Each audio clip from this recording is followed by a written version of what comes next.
of the things they do, they have you being interviewed by a variety of people at the company from different areas of the company, and to find out what they say. And if those people say, some of them say yes, and too many say no, you won't get the job, even if the majority say yes. How you present yourself, how people feel when they're in your presence, your people skills, your ability to communicate, your written skills, as well as your communication oral skills. And so I want to know, what did you do? How did you land that job that you have right now? And what worked for you? That's what we're talking about. And I want to hear your story and some of the creative, innovative things you've done to get a job. The number to call is 888-539-2980. That's 888-539-2980. I want you to dial it right now. Give you time to write it down. 888-539-2980. Eric, thank you so much for calling. Eric in Los Angeles, not being nervous helped him during an interview. How did you keep yourself calm during the interview, Eric? What did you do? Well, I kind of came to the understanding that the only reason people get nervous, it seems to me the reason people get nervous when they're being interviewed is because they spend time trying to figure out what they're going to be asked, to figure out what's the right answer so they can get that job. And what do you do? What is your strategy? My strategy is I'm going to tell you the truth. I'm a person of honor and integrity. Uh-huh. And so I'm going to present that to you. I'm going to be honest and integrity about what you ask me. If you ask me something and I don't know, I'm not going to sit there and try to figure out an answer and blow smoke up your butt. Yeah, so what would you do if I ask you a question that you don't know? How do you handle that? What's that? If I ask you a question during an interview that you don't know, but you feel that it's a question that's related to the job, that you should have had some working knowledge of it, how would you handle that question? I would honestly say, you know what, I don't know, but I recognize that's something that's important to this job, and I am willing to find it out. Come on now, that's what I'm talking about. All right. I'm a quick study. I know how to pay attention. I know how to listen to a full question, and I know how to find the answers. Okay, now that's key what you said. You said that you learn how to listen to a full question.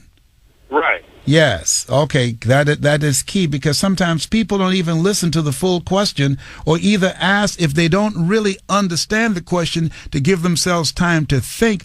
One of the techniques that people could use is to say, would you mind rephrasing that for me, please? I just want to be clear that I understand what you're saying. Right. Yes. Giving yourself time to think it through. Yeah. Now, what do you do, Eric, professionally? I do several things, actually, but right now the job that I've just recently got is a job I got at Trader Joe's, and I really, really enjoy it. Okay, fantastic. What is the position that you're holding? Well, at Trader Joe's, the way it works is you have crew members, and so my job is, I don't know if you know about Trader Joe's. No, I don't, but what I want to know is, what is your passion? Is this your passionate job? My passion is serving others. It's customer service. Customer service. That's where you feel most comfortable. I can hear that in you, that you really enjoy people. So we're going to call you Mr. Integrity.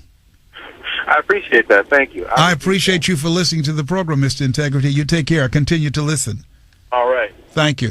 Hey, listen, I want to hear from you. How did you land your job? Something that Eric said, he said he's just going to be real. He's not going to make anything up. He's going to be authentic in his interview. And if he doesn't know something, he said, that's something seemed like I should know that. And what I'm going to do, I'm going to find that out, and I'm going to get back to you on that. I want you to call me now. The number to call is 888-539-2980. We're talking about advancing yourself, selling yourself, but most importantly, major corporations now, they don't just look at your credentials. They don't just look at your resume, even though it might be extensive in terms of experience and all of the things that you've accomplished. What they will do is have a variety of people to interview you to find out, do we like this person? Do we know who this person is? Do they have what we need? Is this a good fit? That's what the purpose of the interview is. Is this a good fit? Do you have the skill? Do you have the savvy? Do you have the ability to deal with the politics of the workplace, to deal with the variety of personalities? Can this person handle stress? Can they handle pressure? Can they deal with a diverse workforce? They're looking for some things from you. How did you sell yourself? The number to call is 888-539-2980. That's 888-539-2980. Maya Angelou said that people may not remember exactly what you did or what you said, but they will always remember how you made them feel. When you're in an interview, how do you make people feel? And you leave the room after an interview, what is the scuttlebutt? What is your energy? They're feeling for your energy, you know that. And when you go in the room, do you look like a prospect or do you dress like a suspect? What's going on with you? One of the things I do, I work with young folks, and one of the things I want to do, some people come looking for jobs looking like a billboard. I know that tattoos are fashionable right now, but let me share something with you. When you go into an interview, you want everything working for you that you can possibly have working for you.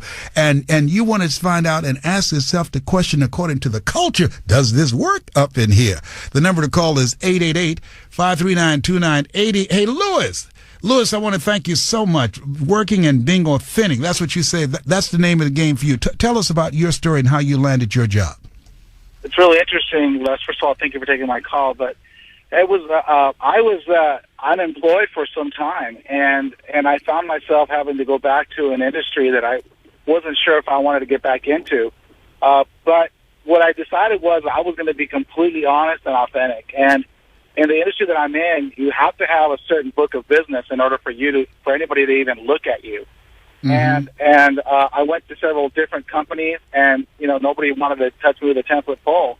But I kept to my commitment to being authentic and honest. Mm-hmm. Where I was. I had plenty of experience, but I just didn't have what people call a book of business. Yes. And I just finally I ran into a great guy. I think he was one of the best bosses I've ever worked for. And I sat down with him and I just said, "Look, this is my situation. I have a ton of experience, but I have no business. But I will bring you the business. I will bring you the clients."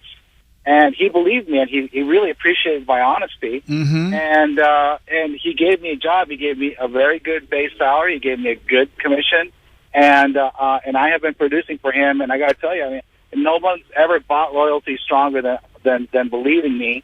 And I think that just by me being very, very straight with them and very honest, it established for a very good relationship with them. I work for the best boss on the planet as far as I'm concerned. And what you did, though, you sold yourself and you backed it up. It was not just lip service, it was life service. You poured yourself into the job and you backed it up with the results that you produced.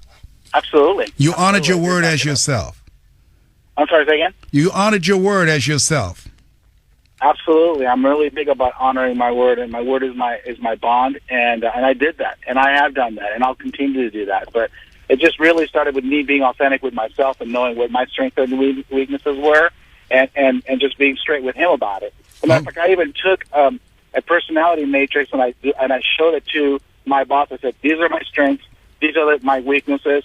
This is how I work. This is the environment I work well in." And they really appreciated it. It was interesting. They were very, very open to just me being authentic. Well, I call Eric Mr. Integrity. My name for you is Mr. Authentic.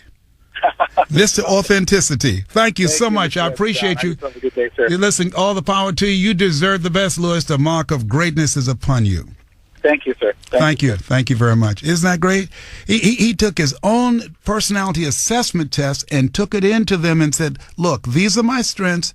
These are my weaknesses." And they were impressed with that. Mama used to say, "It's the little things in life that count." That was a big thing. Thank you, Mr. Authenticity, for calling in and sharing that with us. We appreciate that very much. We're talking about how did you land that special job that you now have. Louis, we're going to be back and talking to you very shortly. I want to know how you did that and what advice that you have for people that are listening that will give them an edge, that will allow them to get that position that they're looking for. The number to call is 888. I know you've got a story. Share it with me. Don't be stingy. Give it up. What you give is what you get. The number to call is 888-539-2980. My name is Les Brown. I'm Mrs. Mamie Brown's baby boy. We come your way Monday through Friday from 2 o'clock until 4 o'clock. This is radio that's good for your mental health, that makes you feel good at the cellular level. Why? Because I remind you of something you already know, that you have something special. You have greatness within you. Get out of your head and get into your greatness. You're listening to KFWB.